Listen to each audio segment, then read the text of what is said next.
Bapak Ibu Guru Hebat, perkenalkan nama saya Risayanti. Saya adalah salah satu guru IPA di SMP Negeri Sentra Pendidikan Kabupaten Mimika.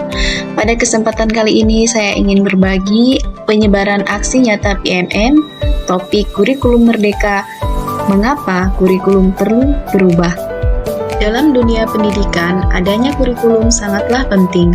Arah dan tujuan pendidikan diatur di dalam kurikulum sehingga dalam merancang, melaksanakan, dan mengevaluasi pembelajaran, guru akan berpatokan pada kurikulum yang dipakai di satuan pendidikannya.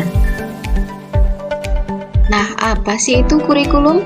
Kurikulum merupakan seperangkat rencana dan pengaturan mengenai tujuan, isi, dan bahan pelajaran serta bahan yang digunakan sebagai pedoman penyelenggaraan kegiatan pembelajaran untuk mencapai tujuan pendidikan tertentu, yang di dalamnya memuat latar belakang, visi, misi, tujuan, serta struktur kurikulum dari sekolah, satuan pendidikan. Peran dan fungsi kurikulum. Peran kurikulum sebagai pedoman dan acuan dalam pembelajaran. Fungsi kurikulum bagi pendidikan adalah untuk memandu dalam proses belajar peserta didik. Ada 4 komponen kurikulum menurut Ralph Tyler. Yang pertama yaitu tujuan, konten, metode atau cara, dan yang keempat adalah evaluasi. Yang pertama yaitu tujuan.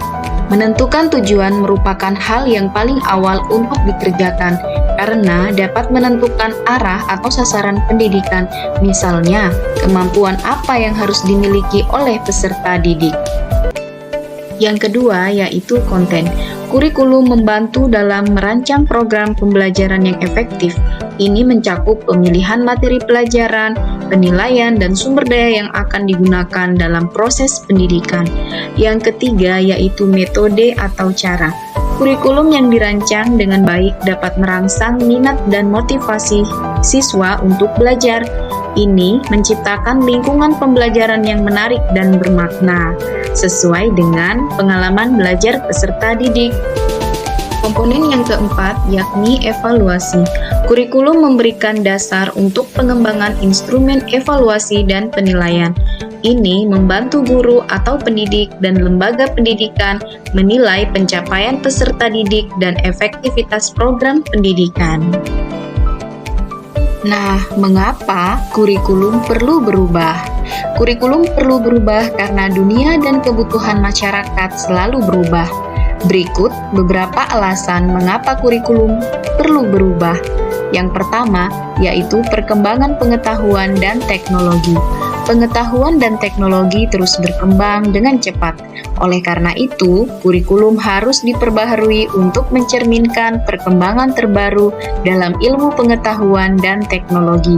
Ini memastikan bahwa siswa memperoleh pengetahuan dan keterampilan yang relevan dengan dunia nyata. Yang kedua, perubahan sosial dan ekonomi. Masyarakat dan ekonomi juga berubah seiring waktu. Perubahan ini mempengaruhi jenis pekerjaan yang dibutuhkan di pasar tenaga kerja, sehingga kurikulum perlu disesuaikan agar siswa dapat mempersiapkan diri untuk pekerjaan masa depan. Yang ketiga, kebutuhan individual siswa. Setiap siswa memiliki kebutuhan dan minat yang berbeda. Kurikulum yang fleksibel memungkinkan siswa untuk memilih mata pelajaran dan jalur pendidikan yang sesuai dengan minat dan tujuan karir mereka. Yang keempat, persiapan untuk tantangan masa depan. Kurikulum harus dirancang untuk mempersiapkan siswa menghadapi tantangan masa depan, termasuk masalah global seperti perubahan iklim, ketidaksetaraan, dan revolusi teknologi. Pendidikan harus memberikan pengetahuan dan keterampilan yang diperlukan untuk mengatasi tantangan ini.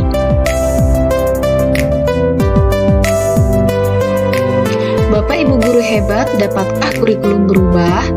Kurikulum operasional satuan pendidikan itu bersifat dinamis, artinya dapat diubah sesuai perubahan dan perkembangan budaya dan zaman, selain mengikuti zaman yang sudah diadaptasi sesuai dengan lingkungan geografis. Nah, kurikulum bersifat dinamis dan terus dikembangkan atau diadaptasi sesuai konteks dan kebutuhan. Bagaimana cara mewujudkannya? Penting untuk diingat bahwa perubahan kurikulum memerlukan waktu dan komitmen dari banyak pihak, serta penyesuaian berkelanjutan. Keterlibatan stakeholder dan pendekatan yang terencana adalah kunci keberhasilan dalam mewujudkan perubahan kurikulum. Seluruh komponen yaitu peran orang tua, masyarakat, dan sekolah harus menempatkan kebutuhan, pendapat, pengalaman, hasil belajar, serta kepentingan peserta didik sebagai pengembangan kurikulum karena kurikulum dirancang untuk kebutuhan peserta didik. Nah, bagaimana Bapak Ibu Guru hebat penyebaran dengan topik kurikulum merdeka? Terima kasih. Jangan lupa umpan baliknya.